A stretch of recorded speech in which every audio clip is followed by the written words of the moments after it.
human needs list, number 1 through 7. We're going to do a quick overview and then you'll have some proof work. Just want to remind you, as you look at each of these needs, first it's about you as a child. Is that need met? Were there times that it wasn't? Then you can take a look at your now, you as an adult, and then we want you to look at your kids. Where are they? So the first one, number 1, safety and survival. Well, that's pretty straightforward. We're talking food, shelter, clothing, warmth. So where were you as a child? Where are you now? And your kids. So that first one, safety and survival.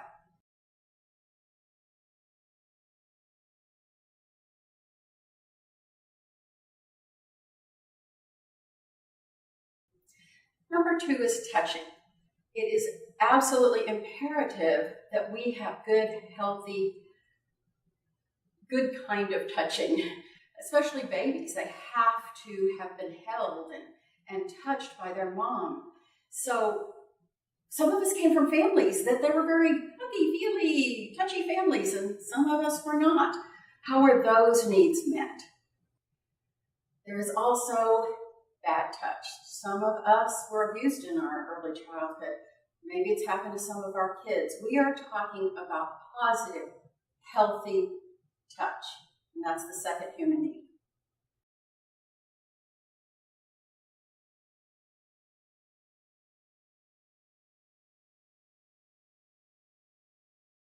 Third is attention. I really want to bring the idea of time into focus. How much bonding time, focused time is spent with the kids, is spent with you and your relationship with yourself. Attention.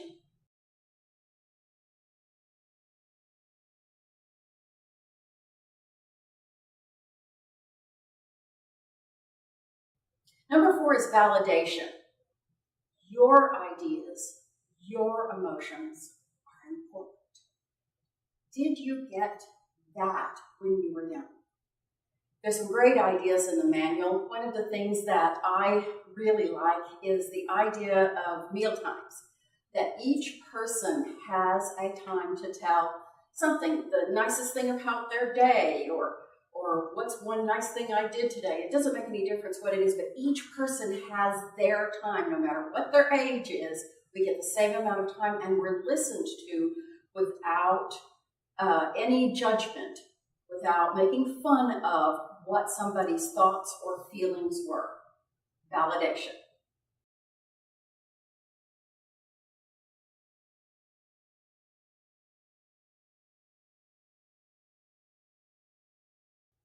Number 5 is guidance. Having that safe person and safe persons in your life to help guide, but not demand. It's not a fear thing. It's a guidance thing. Somebody has your best interest at heart. Some gentleness. That would be guidance.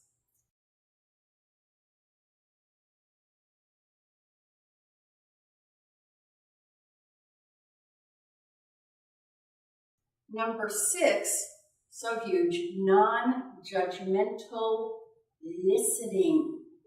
I already mentioned about the mealtime.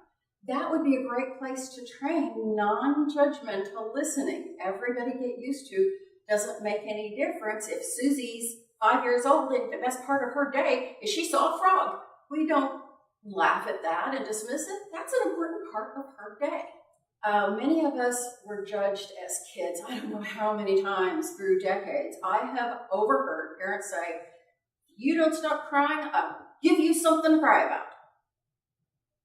That's not validating someone's feelings. That is not non-judgmental listening.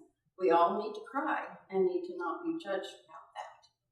And here's one other thing I just want to throw in about non-judgmental listening.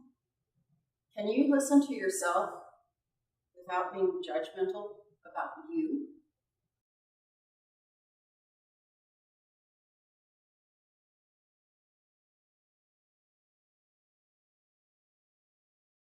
Number 6, non-judgmental listening. Number 7, grieve.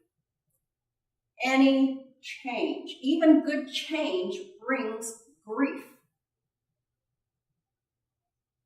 Did you have a time that you lost something? There was a loss in your life when you were a child. Were you given time to grieve that? Were you given a way to grieve that? That's what we want to look at. And where are you right now? There was a time where I always had Mondays free. And I joined a Bible study at my church. And I did that for like 3 years. And then I changed jobs. And guess what? I worked on Monday. It was a better job. I had more money. This is all good stuff, right? But I also had to grieve the loss of that group because I couldn't be there anymore. So all change has grief.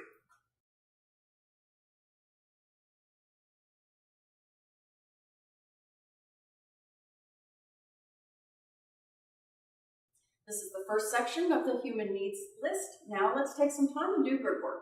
Thanks.